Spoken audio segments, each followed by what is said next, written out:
እሱ መኪና ከተማ ውስጥ ብቻ ይዤ የምንቀሳቀሰው ታውቀዋለህ።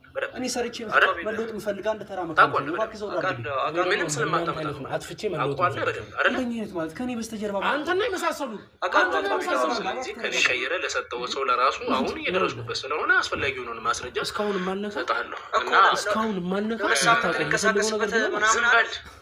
የምፈልገው ነገር ነገሮችን ከባድ እስካሁን ማልነካ ይኸውልህ ከአንተ መውሰድ ያለብኝ ፋይል ስላለ ነው እንጂ አዝኜ የለም እጄን እንዳትነካው ብዬ አዝኜ ብዙ ተቀጣሪ ሰዎች ከላይ ባሉ ሰዎች ብዙ ነገር ስለሚያደርጉልኝ በሞት አልፈልግም። ይኸውልህ ልትሰማኝ ከሆነ ታገሰና ምንም እየገባኝ አይደለም። ማን አንተን እያዘዘ ያለው ሰውነትህን እየቆራረጥኩ እንድትለፈልፍ አደርጋለሁ። እሺ በማላውቀው ነገር ምንድነው ሰልከኝ ማን እያዘዘ ያለው ነው ያለው። እኔ እኮ ምንም አላውቅም። አቶ አቤል ማንም አያዘኝም። ለምንድነው